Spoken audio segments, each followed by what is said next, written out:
everyone, welcome to my accents video, US edition. Let's start with one of the most recognizable accents, the greater New York City accent. Some people say Brooklyn accent, some people say Queens.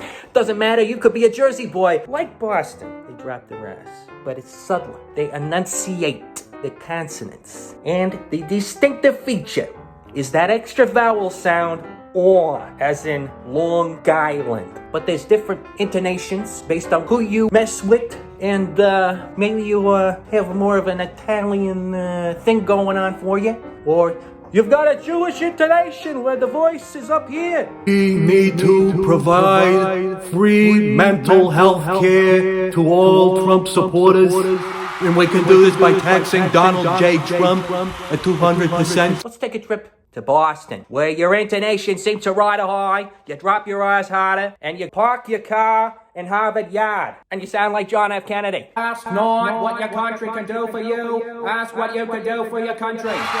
Let's go to another place where they drop their R's in the classical southern accent area, which is predominantly in the deep south. Sounds a bit like molasses is spilling out of your mouth like Scarlett O'Hara and Gone with the Wind. Oh, my stars!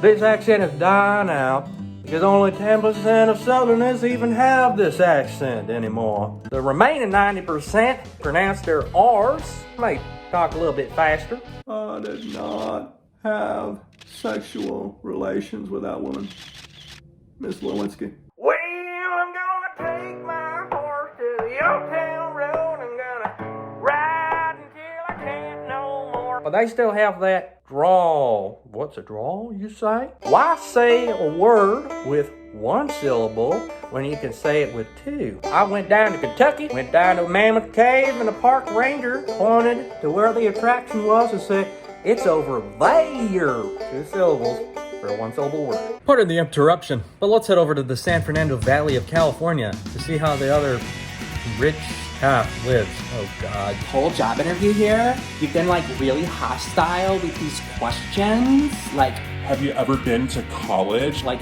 yes, for a semester and I dropped out to travel through Europe. Is that a problem?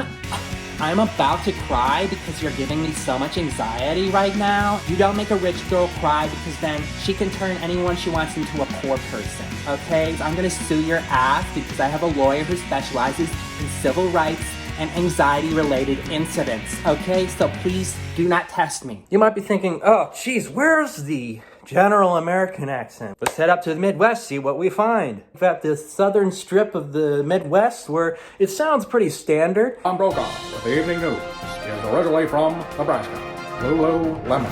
And in fact, the first TV station were trying to figure out what kind of accent to use. They figured, let's do the Midwestern accent because it has a lot of the features that you hear all throughout the country. Well, that's not entirely the case. Let's go up north to Minnesota. When I usually pronounce the O sound, oh, it closes up, but in Minnesota, oh, my mouth stayed big. People think that Sarah Palin sounds like she's from Minnesota. You're in Alaska. Well, it certainly does. In what respect, Charlie? About the healthcare reform, job creation, and reining in spending. Well, as the story goes, 200 broke families from Minnesota and other parts of the upper Midwest, the North, moved to the Matsu Valley of Alaska. You betcha. That's why Sarah Palin sounds like she's from Minnesota. Other parts of the Midwest in the North, they've got a bit of a northern drawl where the vowel sound in cat sounds more like cat, and the word sock is starting to sound a bit more like sack. I have a friend in Wisconsin, and he pronounces the word bag as bag. Bag. You've got da bears. You've got Michigan. Then you've got the upstate New York accent when I moved up from Northern Virginia, and I hear elementary. I was like, it's elementary. What? There's an A or Y. You pronounce the A. It's like, well, the logic makes sense, but it sounds horrible. Elementary. I'd like to be more British, I guess. And then you've got the Pittsburgh accent. I don't have as good of an ear for it. Yins. Going to the Steeler game and that. I don't know how to do it. Next video, I'd like to try some other accents for you. And you can tell me how I did in the comments. Be sure to like, subscribe, and share. And as always, Thank you for watching.